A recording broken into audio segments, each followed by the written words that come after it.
Welcome to trade Viaan channel. இன்னைக்கு 5/1/2026 Nifty market பார்க்குறோம். இன்னைக்கு நிஃப்டி 50ல எக்ஸாக்டா நம்ம லைன்ல எந்த ஒரு சிம்டம்ஸும் கொடுக்கல பைக்கு. ஸோ சேம் டைம்ஸ் நம்ம அதே நேரத்தில் நிஃப்டி ஃபியூச்சர் அனலைஸ் பண்ணோம். நிஃப்டி ஃபியூச்சர் அனலைஸ் பண்ணக்குள்ள எக்ஸாக்டா நம்மளுடைய சீக்ரெட் லைன்ல கரெக்டா ஒரு சின்ன டிப் ஆகி அங்கிருந்து மார்க்கெட் மேல கிளம்பிச்சு.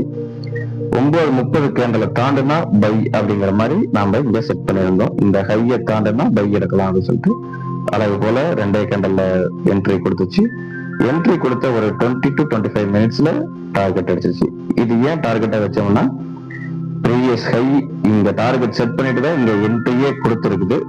ஸோ இந்த ஹையை நாம டார்கெட்டா வச்சுக்கிட்டோம். இன்கேஸ் இந்த ஹையை சிங்கிள் கேண்டல்ல அடிச்சு உடைச்சிருந்தா ட்ரைலிங் ஸ்டாப் லாஸ் மெயின்டைன் பண்ணிருப்போம்.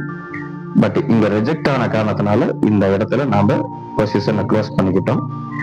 சரி, சீக்ரெட் லைன் சொல்றீங்களே, அதை நாங்க எப்படி தெரிஞ்சுக்கிறது? அதுக்கு உங்களுக்கு ஏதாவது ஒரு எக்ஸாம்பிள் கிடைக்குமா அப்படின்னா, நிஃப்டி 50ல நாளைக்கு ஒரு லைன் சொல்றேன், அந்த லைன்ல ட்ரை பண்ணி பாருங்க. ஏதாவது ஒரு ரிஜெக்ஷன் நடக்குதா அப்படின்னு நீங்க ட்ரை பண்ணி பார்க்கலாம்.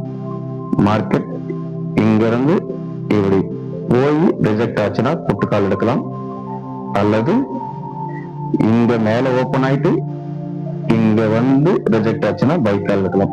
இது ஸ்ட்ராட்டஜி ரிவர்சல் ஸ்ட்ராட்டஜி தான். சோ இங்க ரிவர்சல் ஆனா தான் எடுக்கணும், பிரேக் அவுட் ஆனா எடுக்கக்கூடாது. சோ இந்த மாதிரி நீங்க சீக்ரெட் லைன் எங்க ஐடென்டிஃபை பண்ணணும், எப்படி ட்ரேட் பண்ணணும் தெரிஞ்சு, டார்கெட் எப்படி பிக்ஸ் பண்ணணும், ட்ரைலிங் ஸ்டாப் லாஸ் எப்படி பிக்ஸ் பண்ணணும் உங்களுக்கு தெரியணும் அப்படின்னா நம்ம கோர்ஸ் ஜாயின் பண்ணுங்க. இந்த வீடியோ உங்களுக்கு பிடிச்சிருந்தா நண்பர்களுக்கு ஷேர் பண்ணுங்க, மறக்காம லைக் பண்ணுங்க. அப்பதான் எங்களுக்கு ஒரு என்கரேஜ்மெண்டா இருக்கும். நன்றி, வணக்கம்.